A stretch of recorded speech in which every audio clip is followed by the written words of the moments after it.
Good morning, Bucknutters. It is Tuesday, December 24th. Old St. Nick's getting things fired up. In fact, with time change, he's probably been to Australia. I'm not that smart. Well, we got a great show for you today here on the Bucknuts Morning 5. Tuesday, December 24th, 2024. I am Dan Rubin. You could only see me and the Grand Poobah, Mark Porter, because literally 15 seconds before we were about to go on the air, and this is live, Rice offensive tackle Ethan Anianwa transferred to Ohio State, or he has made his commitment known to Ohio State. Bill is working on that right now, getting the story up for you. So quite a day. 3 transfers yesterday, another one this morning, second offensive lineman. And by the way, the one I wanted. So I'm very excited with the way things are going right now. My 2 top tackles that I wanted them to get, they have gotten. Now let's just bring in Josh Thompson. But great show for you today. My wife said, you're doing a show on Christmas Eve. I said, you know what we have to talk about? I'll do one on Christmas if we have to. We've been doing so many shows here over the last few weeks talking depression that we thought we'd come on here and talk glory. So what we're going to do is this. Mark and I are going to take a quick look back at the glory that was Saturday night. If Ethan Anianwa's commitment wasn't enough for you content-wise, we also have the first part of Buckeye and the Sky that went up. Talk about stocking stuffers. Let's roll here. So Mark and I are going to talk about the game for a little bit and the glory of it. And then Bill's going to wave to me at some point and come back on. I can actually watch him working furiously. There's smoke coming off the keyboard. And then we'll go from there. So, Mark, credit to you. We all made our predictions for the game, and I had predicted, I think, a 50-point win against Michigan. I did not do that this time around. I was, I don't know why, but I went with 23-21, and it was not 23-21. One person among all Bucknuts staffers said, you know what? I think Ohio State's going to take into the cleaners, and that was the Grand Poobah, Mark Porter. Mark, just talk maybe 30 seconds on what you thought of the game. When did you know things were going to go well? I can tell you when I knew, very soon. But give us a little intro into how you felt about it, and then we'll get the video rolling. We're not going to give you the whole thing. Part 1 has 8 plays in it. You'll get 4, and then you'll get part 2 tomorrow. Go ahead, Mark. Yeah, early in the game was when you knew. But it was such a strong vibe. You could see the stadium erupt when Jeremiah Smith scored his first touchdown. But my thoughts were kind of what I previewed last week is this is the game plan we should have seen at Michigan. You know, Tennessee presented us the same problem, strong defensive line. Don't deal with that, go around it or over it. And it looked so easy. It looked so fluid. I mean, Will Howard was so accurate, and it just seemed like a dominating, like, nothing can get in your way performance. So that was good to see. And it's kind of what I expected. Like a bunch of guys who are that talented, who are that humiliated, you're going to get everything and more out of them. And a bunch of coaches that were taken to the woodshed by the media and people calling for jobs and fan sites. I think everybody brought their A game. And I also said, like, if you thought Ohio State's chances were pretty good to go win before they lost to Michigan, I think losing to Michigan only increased your chances. And so you could see the anger. You could see them wanting to prove themselves. And hats off to that game plan. And, you know, we'll dive right into the game plan here. When we get into this, we kind of do a little bit of offense and defense. The first thing we look at is the pre-snap for Tennessee. You see a cover 2 or cover 4. The linebackers underneath in a 3-man rush. Jeremiah Smith is the key to this look. When he lines up, and I'll pause this for a second, look at the defenders to his side of the field that have to honor him. To the trip side at the top of the field is actually where the ball should go because you have a better numbers up there, like more 3-on-3. Down here, it's like 3-to-1. Jeremiah runs a slant, he's dead. He runs a hitch, he's dead. He runs a go route, there's someone over the top. So why not use him as a decoy? And as he runs this route down towards that safety, he just clogs up everybody. He actually, I don't think he intentionally picks the flat defender, but as he rips through that inside shoulder, it effectively becomes a pick. And then a simple wheel route combination destroys the defense where, you know, eyes down the middle for the quarterback to hold the safety. I loved his eye discipline all day out of the quarterback. And there's a hole there. And this isn't just a lollipop throw. He's got to rip this one in there. There's some zip on it. And you can see the defenders. They're all 2 steps away, and the play is timed up perfectly. So early on, like you're saying, this play, you're like, wow, wide open guy. That's unusual. We didn't see that at Michigan. Can't see Jeremiah Smith on the outside, but you see the safety there. You're going to use the slot receiver to clear that out or hold that safety. That's what sets up that one-on-one. And then just the domination and size. Like the announcers before the game were saying Jeremiah Smith looks like Megatron. When someone's hanging on your arm like that. That's interference, Mark. Yeah, well, it's interference. There's no doubt. There's no flag. But he's so powerful, I don't think the refs felt he got interfered with. He just that's what I'm saying. Through it. Yeah. So these comparisons to these phenoms at receiver, Jeremiah Smith is worthy. Here we have, it looks like it's going to be cover 3, but they're going to roll to cover 2 here. And this is the play that took forever to develop as you're watching the game live here. But it's a route combination where you see the fake here to hold these linebackers, and you see the safety who should be getting back right now. The guy in yellow should be bailing, and he's not bailing because of that play action fake. And then it's just like a tight end down the seam, but we're using a receiver to beat cover 2. And it's just not fair. I mean, to be that fluid early in the game with guys running that open, and how he made that catch with that arm through there, that might have been a little luck. We may have lived right on that play. We'll do one more. Can you run that back? We can do that. Howard almost gets sacked on this play. I did not realize that he really stood in the pocket here, and he almost got cracked. I mean, he's getting hit as he lets go of this ball. Fryer so I draw trips. some attention to this, but yeah, there's his lineman kind of steps and trips him. Okay, so they have a free runner, but you're right. Right about now, he knows he's going to take this shot. New college football rules kind of prevent unnecessary shots like that. I mean, in the olden days, that's a rib shot. And yeah, sometimes you're lucky with the way that ball came through there. In fact, he probably could have thrown it out if you're being critical a little more in front. Yeah, well, what I'm saying is I think he may have had to throw it a little earlier than he wanted to. Maybe there. Yeah, that's fair point. So next play, very simple. ET line stump, meaning the E, the end goes first, and the T, the tackle goes around. And what you're going to see is the end does a great job of getting that tackle to bury his head down and shorten the corner. It's not like you're blocking that offensive tackle, but you really want him to put his hands on you and take his head inside. And it's executed perfectly. And then that allows Tyleik Williams to come around the edge. Now, this is partly coverage sack because you can see him go into his first look and it's not there. You see him go to his second look and he doesn't like it. I think he was a little panicked throughout the game. I don't think he hung in there, the Tennessee quarterback I'm talking about, to make the throws. If you want to do one more here, Tennessee has what looks like a cover 4 shell here. It's kind of, but what's giving it away here is the blitz. Everybody's up there disguising like it's going to be a 6-man pressure, but at the snap of the ball, it's actually a cover 2. This is the play that really took a while to develop because you use the outside guy to pull the safety in, and then the inside receiver to bring that corner down. And then there's a nice little void to run into right there.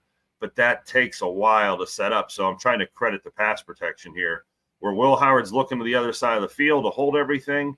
No one's in his face, comfortable feet. You see the defensive back sucking up on the short hitch, and G. Scott does a good job of bringing those guys up, and they find a nice hole in the coverage. I mean, the play design early, and I think that was 4 plays. We could go forever here. But we had some great play design early. We had some concepts in the passing game where we kind of let it loose and let it fly, and you saw the big-time results that we were hoping for 2 weeks ago, but Tennessee got the brunt of it. I hope this type of game plan is what we see in the next couple weeks. I hope we get to enjoy this wide-open offense. And then the running game was off of the offense. You know, that you were kind of catching the defense in these pass sets, and they were super concerned about Jeremiah and the trips and other things, and all of a sudden the run game's hitting them. And there were some unique run plays on there that we get into later on, that the counters and stuff like that. So I approve. The Buckeye in the sky approves. It's hard to get your mind around it when you watch it. I'm really trying not to look back in time. And another way to do that is welcome in the dean. Bill, you were called away for surgery, right? into the emergency room there. That's a scary thought. So we're going to go in reverse order here. We were going to talk about all the transfers we added yesterday, but we just added a big-time transfer this morning. You had to hop off, let everybody know the latest, and then we will kind of reverse chronological the day yesterday. Well, Ethan Anianwa, Rice, offensive tackle, a lot of experience. Dan, you mentioned, I think he was your top guy in the portal. I did an article, I think it was Saturday morning, counting down my top guys for Ohio State to land, the ones I wanted the most. Number one on that list was Ethan Anianwa. 6'6", 340 pounds. Has played right tackle for Rice a couple years ago, played left tackle this season, was outstanding. I think he had allowed, I believe it was 1 sack and 3 quarterback pressures, I believe, in almost 300 pass block snaps. And, Rice isn't Ohio State, but it's not bad. He picked Ohio State over Texas A&M, Iowa, and Florida State. Those were pretty much his finalists. I really liked Ohio State's chances. And he had already visited Iowa.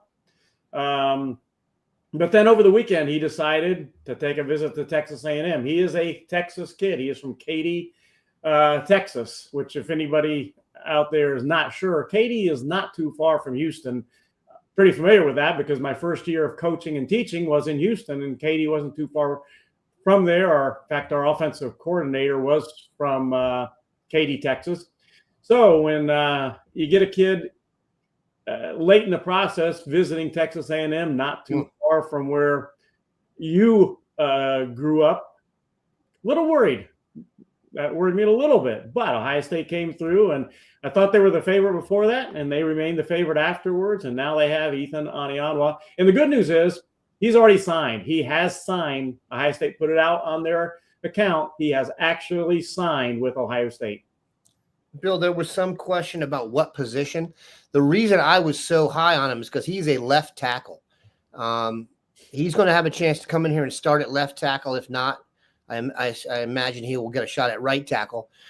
I think he's a little bit less valued because he's only got 1 year of eligibility left, I believe. And I think in the portal, there's value to that second year. But in terms of size, experience, and in terms of on-field play this past season, he was a really good left tackle. None of the other guys they've gone after, in my opinion, are ready to step in right away and do that. Let's turn it over to the Grand Poobah himself. Ethan Anianwa, Mark, do you have him on your list? Because I know you've looked at the other guys. Yeah, we looked at these guys last week, and boy, does this make it exciting. And I'm at risk of being a Coach Fry apologist. I want to report with the same enthusiasm how happy we are he just landed 2 offensive linemen out of the portal, something that we were a week ago wondering what would happen. And I didn't care which ones. I just wanted multiple players in the portal for the offensive line. I wanted depth for the offensive line and competition, which is going to make all these guys better. But Dan kind of playing his cards here. This guy is the one that at left tackle we need the most. We need that length. We need the veteran, type of player. And hopefully this is Simmons 2.0, where he comes in, gets a little more developed than he was last year. Going in practice may sharpen his plate a little bit, but this is big news for the offensive line. And then all these portal guys we're talking about, as I was watching tape on the West Virginia running back, and I know I'm going ahead, there's a fit with this team for all these guys. So, this new portal, it can be fun. It can be stressful. And for some teams, it can be downright depressing. I'll tell you what, we had the run up to the Tennessee game was not glorious. And then they won that game and everyone started committing. The last 48 hours, it's been like Christmas. So let's now go back. So just as let's take some score here. They have the tackle Phillip Daniels, the Minnesota transfer who comes from Princeton High School, I might add. There's a theme developing here. Then you've got Ethan Anianwa, tackle from Rice. I want to say another thing. Rice is like Stanford of Texas too. You're getting a smart kid.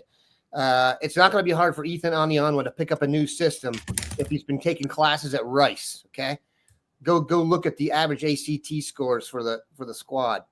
And then they've got the guys they added yesterday. The biggest name of which, Max Clare, tight end from Purdue, like Phil Daniels, another Cincy guy who went to the Big Ten elsewhere and is now kind of, we've used Minnesota and Purdue now kind of like a prep school, which I love.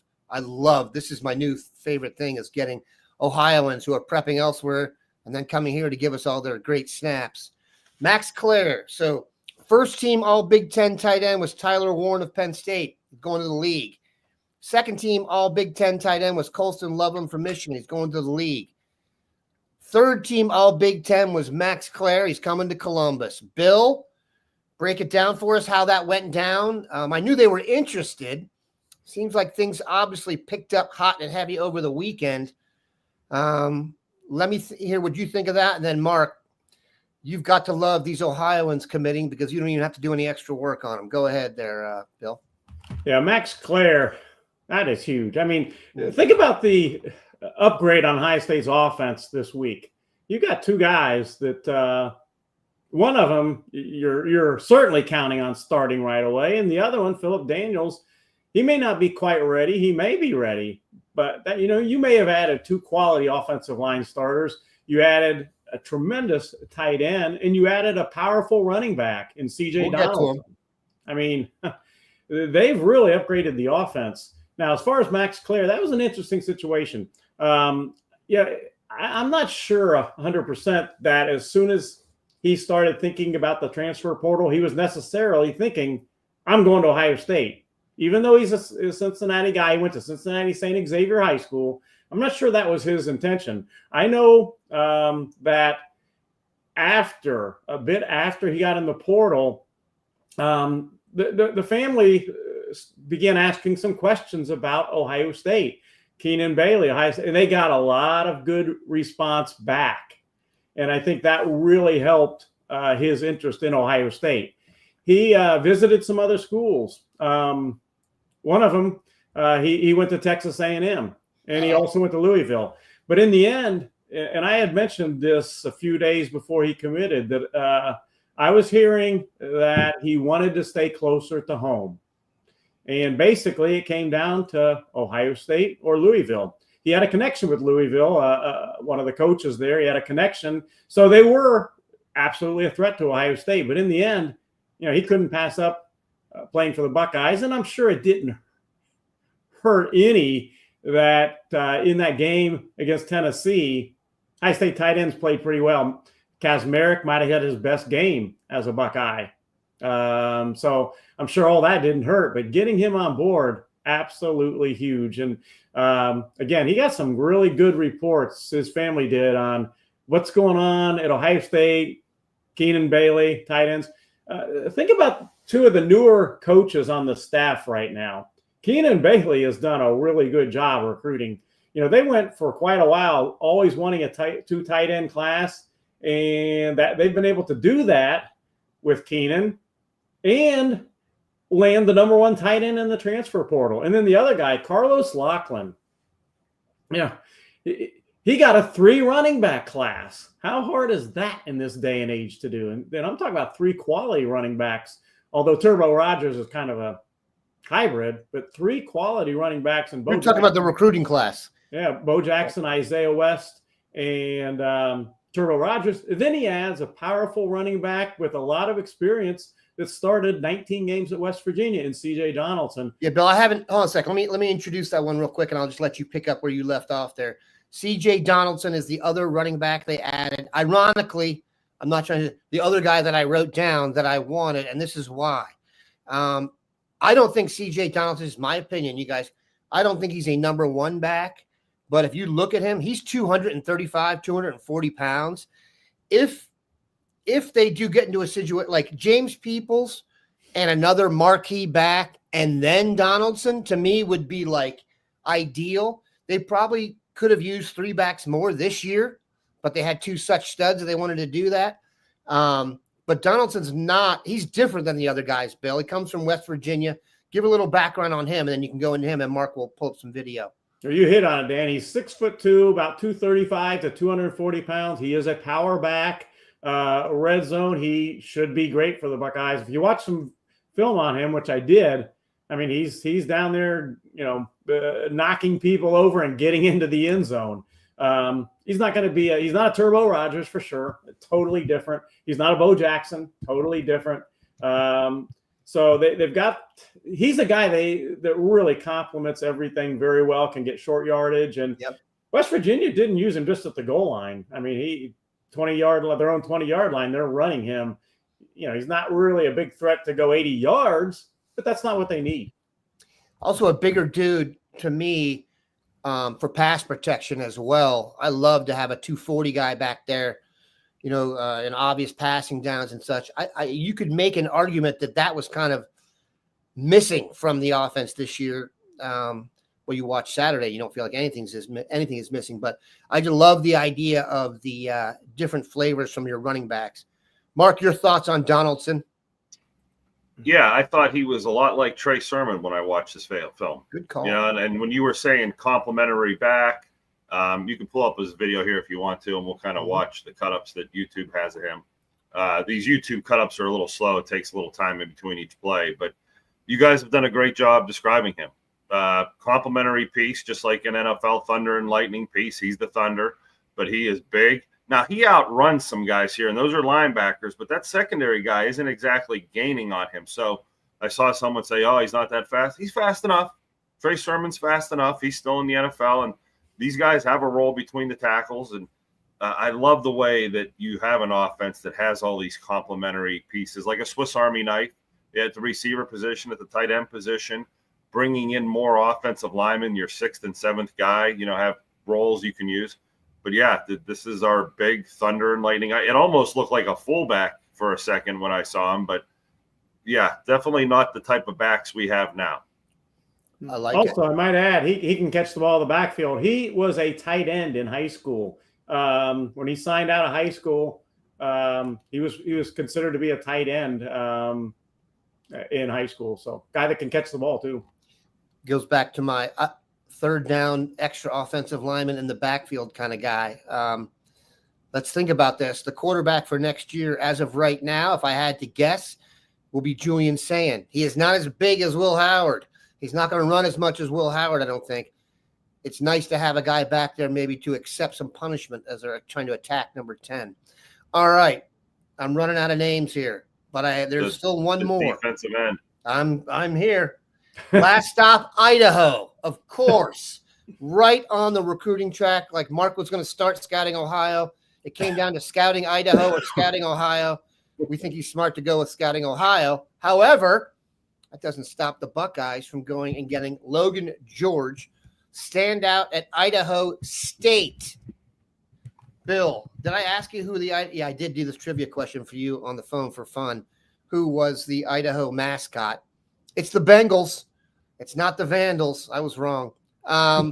Your thoughts on Logan George? Now, immediately, exactly, you're getting people like Brutus Smithers saying, like, Idaho? I didn't even know her. But thoughts on Logan George, William? Well, he's 6'6", 6'5" to 6'6", 260 pounds. Very, very lightly recruited coming out of high school. But he's one of those kids that I'm going to prove it to you. And he is from Pocatello, Idaho. And he has had a couple really this past season, a really good season for the Idaho State Bengals. And then he played the year before that some. When he got in the portal, here's the interesting story. He got in the portal, and his family actually did not want him to do that. They were very happy with him staying at Idaho State. But he said, no, I want to go and play against the biggest and with the best competition out there. You're not going to get much bigger or much better, if at all, than Ohio State. So he's another one of those guys that if you go to Ohio State, you better want to compete. And he's one of those guys that wants to compete. He's going to be in the mix. Caden Curry is going to be back.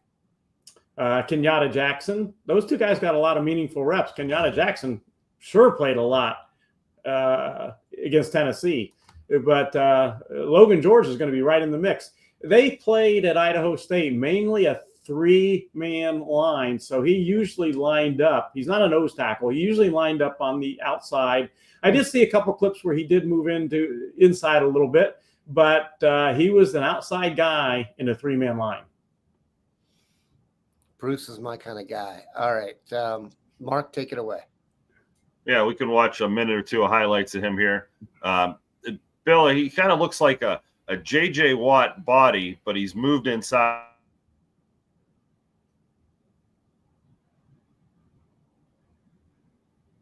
Come on, Mark. Come on, buddy. Come on, Mark. Come on, Mark. All right. Uh-oh. That was just when it was getting to the good stuff. But it'll be interesting to see how Ohio State you. All right. I'm going to pull these guys out, and we can chat. Bill, let's take some of these questions here. One of the main questions, if people are showing up now asking, did you miss the Ethan Onionwa discussion? Yes, you did. That we had that live as it happened. The breaking discussion. Yeah, the dean had to. You back, Mark? Mark, you here? I'm back, I guess. Yeah. Wonder what happened.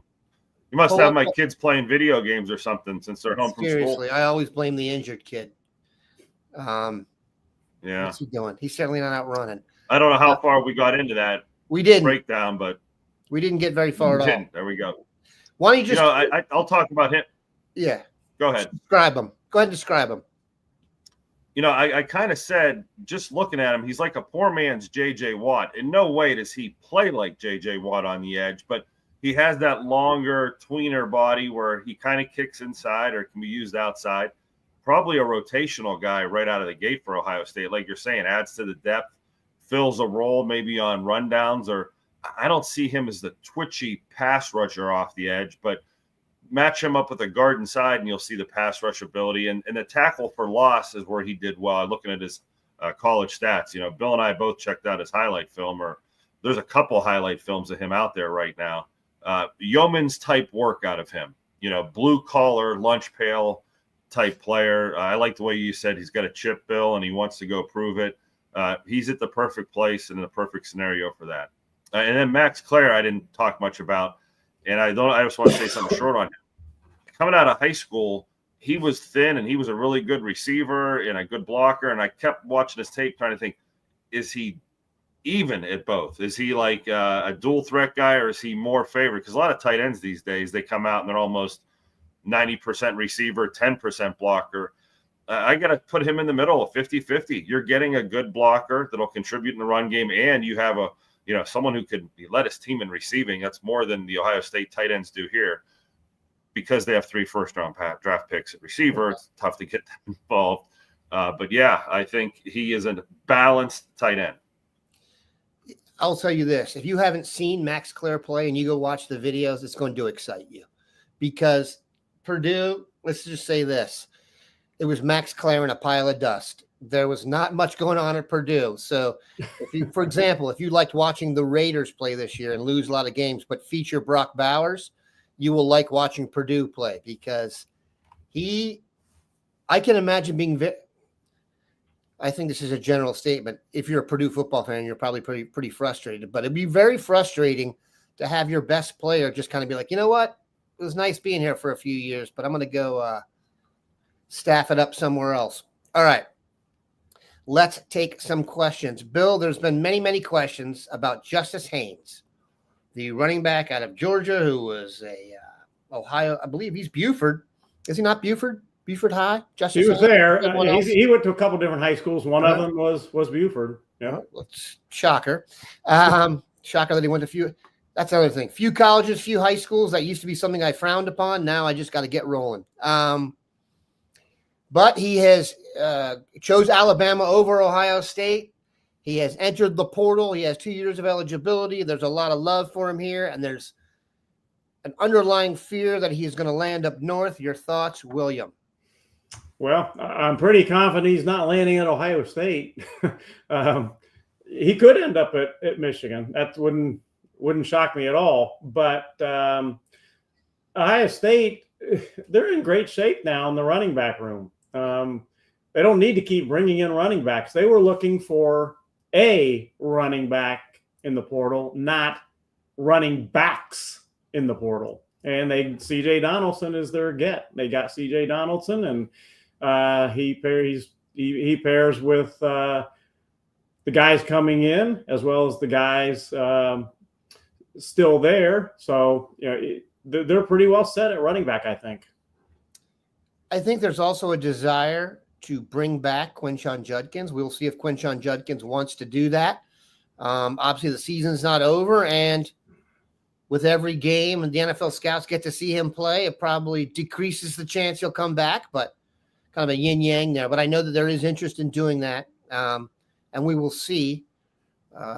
Surprised he even came here in the first place, Quinshon. I would be surprised if he came back, and both would be real treats. And Dan, I got to tell a real quick story about that. In this day and age of the NIL, we talk about how nothing is off the table with recruits, that the last minute they go here, there, whatever, and get offered a great deal. It's not that much different as far as the roster.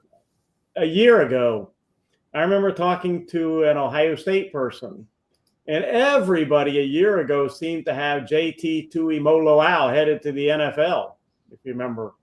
And including the Ohio State staff thought he was probably gone. And then all of a sudden at practice one day, JT just starts talking to the coach. Everybody is, hey, what are we going to do in the spring? What are we going to do? It was a little bit of a shocking thing. He was thinking coming back, and everybody had him out the door. So what did he do? He came back, and you just don't know. I mean, the rules have changed, though. We talked about this. Yeah, it's completely screwy. I was looking at a thing on Chris Henry Jr. last night, and the idea of he's like, one quote is, I'm firmly locked in with Ohio State, can't wait. Coach Hartline, Coach Day. And then it's like, I'm taking all my visits here. I'm going here. This guy loves me. This guy. And back in the day, I used to be like, what are we doing here? And now it's like, look, man, I almost have this mentality now, like, let's just see who they have at the end. They have earned our benefit of the doubt after that first cycle. They've shown they know how to use the transfer portal. We already knew they could recruit. So you just got to ride the roller coaster almost to the end. And speaking of roller coaster, think back to, let's say, last Friday or Thursday or Wednesday. Everybody, what is talking about on our board? What in the world is Ohio State doing? They don't have any transfer portals. They're not getting it. They're missing every. If you go there now, it's jubilation on our board. We look at all these guys. Things change quickly. And the bottom line is, generally speaking, very often, almost Ohio State knows what they're doing. They don't get everybody, but they do a really good job. Look, we went, and understandably so, we went through a little bit of a self-loathing phase there after the Michigan game. And it's pretty obvious, get further out, that's not how we were viewed nationally. People were still scared. People are still jealous. So, yes, that was us, and we did that. But it's important to, I would go watch some coverage of the team that where no one has a vested interest, and they will speak more glowingly about your Buckeyes than you think. All right. Two big questions out there, and Mika is into just all caps off season for Mika. Do we land Josh Thompson, Bill, and do we land a kicker? Well, Josh Thompson would kind of top off this offensive line haul with, let me say, 3 exclamation points. That would be crazy. I mean, they would have it would just be an embarrassment of riches as far as what they had done. Now, having said that, if you ask me right this minute, I would probably go with the field versus Ohio State. You got Michigan, Auburn, Tennessee, South Carolina, those schools. That's not all his visits. He's at Michigan State too, for instance. But I don't rule out Ohio State. I know, talking to somebody close to him, going this weekend, they said they really didn't even know what he was going to do, that he hadn't tipped his hand to them at all. He was just going to weigh the pros and cons of the schools. But again, I would I would go probably right now with the field versus Ohio State for Thompson. But again, nothing almost is shocking anymore at this point. Oh, as far as the kicker, you mentioned the kicker. Yep. They haven't brought in a kicker on an official visit to this point.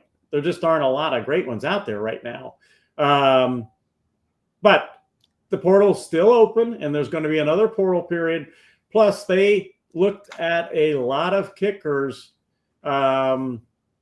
during the camps and into the season. They had some kickers, 2025 and 2026 kickers come in and do trials. In fact, Mark and I watched a number of them during those camps. So, we'll see what they come up with. Mark, I'm going to give you the last word. You wanted to check in. We have, let me just let everyone know here that we will not be here tomorrow. We'll be back on Thursday. And we appreciate everybody's dedication to the show tremendously. If you want to give us a Christmas gift or a holiday gift right now, hit the subscribe button. Whether you listen via podcast, whether you listen via YouTube or watch via YouTube, if you could just reach over and hit the subscribe button, that would help us tremendously. Why? I have no idea. I don't know why, but I know that at the end of the month, my bosses are like, Michigan got 800 subscribers last month. How many did you get? And I'll say 801, hopefully. But so help me out here. Mark, the last word is yours. We'll be back on Thursday. How many more transfers will we have by then? Who knows? But the floor is yours, sir. I don't want this last word, but as I see some comments and I start thinking ahead, I don't want to be the Grinch here, but we just got all these Christmas gifts and everybody's excited. And as I saw some comments, it provoked some thought. I remember being a freshman and going onto a college team and seeing the seniors, juniors, whatever, and thinking they're grown-ass men. Some of them have families, facial hair, they've been lifting for 4 years, and your dreams of getting on the field are put in more of a realistic setting. Now, you think you're just going to walk on as a freshman and start. Now, to seniors and juniors, freshmen are always showing up, and you're not traditionally threatened by those guys because the natural order of things in the pecking order, they're going to wait for you to finish playing, and then they get their chance. Bringing in some of these portals, the ripple effect. You brought in 3 running backs, and we're so excited to get 3. You know who's not excited? The third running back, the third tight end. So these guys are coming into play now where some freshmen who thought, I see my path to the starting lineup real quickly here. I'm at Ohio State, and this is the reality of being on one of the top 5 or top 2 teams in the country where there is no easy path to the starting lineup. We're looking for dogs. We're constantly looking for them. And even when you think you're the next dog, if there's another dog anywhere in the world and playing college football, he could come to compete with you. Some of the guys will invite it. Iron sharpens iron, the competition I love. But I can't help but think, this upsets a little bit of the apple cart. And I think this is, again, the new norm for this portal. And I don't think, Bill, get ready, because a couple of days after Christmas, you're going to see kids that transfer out now and say, you know what? I don't want to wait this long. So sorry to finish with the Grinch, but that's what we're kind of here to do is suss this out and prepare these fans. We're celebrate tonight and eat like kings, because there's going to be a day coming where we're going to have to say, that was a gut punch. We didn't want to lose that kid. Given I am the publisher of Bucknuts, I'm going to positive spin that real quick. No matter how this goes, no matter how the game changes, your Buckeyes will be in the front of the line. That's been proven already. They will be again, no matter what anybody does. You can change the rules and make it harder. We'll still be the best. You can make it more expensive. We still got the money. You can make it more regional. We still got Ohio. So we're not going anywhere. Okay. It may be more difficult. We may have some different names in there, but just know this as you head into your Christmas, Ohio State is going nowhere. Okay. Nowhere. And this might be better said as this might be the growing pains of building a better team, is when you see a better player come in, you're going to see a casualty. And, you know, like we fall in love with these recruits a little bit. We have like a little man crush on the side. Like, man, I really want to see that kid. And then when you see him get toppled by someone better, you're like, man, I like that we have someone better. But boy, I feel bad for what that kid's going to have and what that's going to do. And I think there's a romanticism, as we all liked it 10 years ago or 20 years ago when everyone who signed up as freshmen left as seniors. And it was all, you know, whatever. And this is more of a, you know, like we said, NFL free agency thing. And hey, celebrate tonight because this was a great day for the Buckeyes. We pray to the almighty W. And yes, there is a lunatic fringe out there. If you want to know the best use of the lunatic fringe, it's Red Ryder and the end of the movie Vision Quest when Matthew Modine goes to wrestle the stick or the shoot. What's this guy's name? That is the lunatic fringe you should be concentrating on, not this goofy stuff that's come up in the last few days. That, by the way, every single major college football team has a lunatic fringe. You can trust me on this. And some are out there. So we appreciate the lunatic fringe. We appreciate the Bucknutters.